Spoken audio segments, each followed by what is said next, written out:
popular tool, and that is the multiple choice assessment tool. It docks right here at the top. When you click on the magic tools on the left-hand side, multiple choice assessment shows up at the top. Just notice that there's a sort by over here where you can alphabetize or just go to the most popular, and that's what causes multiple choice assessments to pull to the top. So once we open that tool, we get a screen that looks like this. There are a few fields for us to fill out. I love this multiple choice builder versus another LLM like ChatGPT, for example, because Magic School does some of the work behind the scenes for you, right? So they want you to give them some fields, some information, some data so that they can then use that to help create the perfect output for you. So right here, for example, you have the option to click grade level. So if we stick with 7th grade, you have the option to choose different numbers. Now, I always advise teachers different numbers of questions. I always advise teachers to shoot a little high. So if you need a 15 question quiz or in that ballpark, shoot for that 20. If you just need 10, shoot for 15. So in this case, we're just going to click 20, right? So go a little higher because you may find that there are some that you love and some that you don't love, right? Some that you don't really need, don't really quite fit your standards. So if you shoot a little high, you can delete those out of your assessment. So I've got some support documents or some standards pull open here. All I'm going to do is just come over here and just copy and paste those, right? I'm copying word for word these standards over, and then I'm going to come back into it. Now we've got that. I'm going to put that information right here.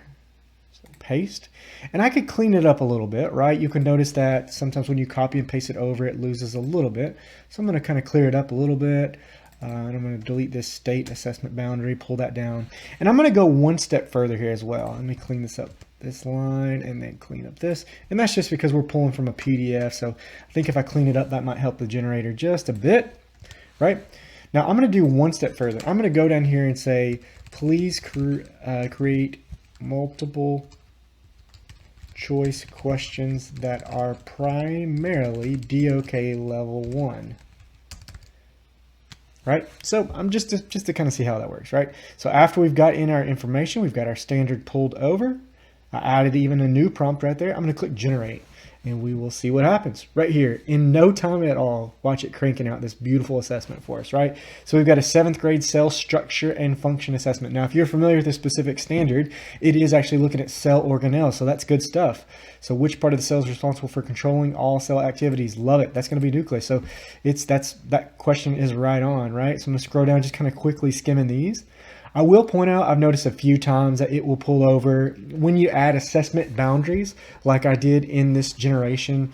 It'll pull over and say, what is the assessment boundary for 7-4.2 or whatever like that. So that might be one of those questions we're going to end up deleting. Kids don't need to know that. They don't need to be assessed on that. But this one looks spectacular. Yeah, I'm loving what I see. Now, not only that, but Magic School also gives us an answer key down here at the bottom. So notice it gives the answer key. So that is good stuff. Now, across the bottom, we have an option now to chat with Raina, their built-in chatbot. There are also some action features here. If we want to translate this to Spanish, we can most definitely do that. If we want to translate this to Arabic or Armenian or whatever, French, we've got the option to do that. There's an option to add in some free response questions as well, an option to change the length. So if we need to shorten this or make it longer, that's fine. We can summarize it. And there's some custom options. So I like this rewrite one here. I like the differentiation one. Those are all really good custom prompts that you can add into your generator.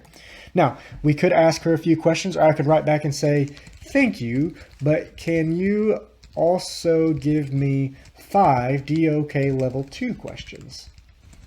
And Raina will do that for us right here on the spot. Boom, and here comes some DOK level 2. Now notice those do have lengthier responses, so that is definitely probably right in line with what we were hoping for. Now, I'm going to scroll back up too. In this multiple choice assessment builder, if I don't like what I see, if I need to make some adjustments, I can click edit prompt right up here, and I can come in and maybe change that, that original input that we gave it. But if I'm cool, I can hide that. Now on this right-hand side, there's an option to copy. So if I just want to copy all this text and move it to a Google Doc or a Microsoft Word or something like that, I can click copy here and it will do that. There's an option to save this resource, which would let me adjust the title. And then there's an option to export it. So we can export it as a Google form, a Microsoft Word, a Google Doc, or we can just print it. Now, I love this export form feature, especially from Google users or classes that are familiar with Google. So if we click export to Google form, it'll take a little bit of time.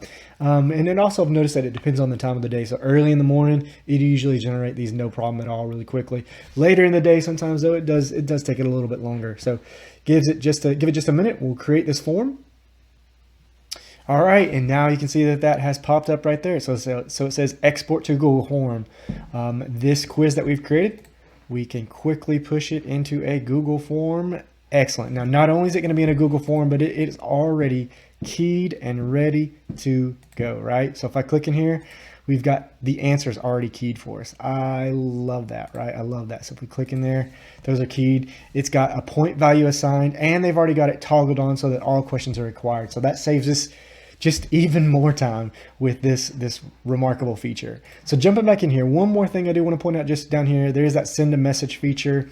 One thing that you might want to try doing is just saying, can you rewrite this assessment on a 5th grade level? That's a tip that I would give, or that I've been given to teachers. So, you have students who are taking 7th grade, but may not quite be reading on that grade level yet. So that's a quick way to help them out. This may also be just something that's being asked for in an IEP or something like that. So just know that you can do that with Arena chatbot down there, and she'll quickly do that. And then you can generate a new form for there. So in closure, one more time, this was Magic School's multiple choice assessment builder, a really powerful tool that is definitely going to save teachers some time. And I love that you can pull in standards directly. You can adjust by DOK. You can give it some DOK levels. I mean, so all kinds of cool stuff that I see with this free tool.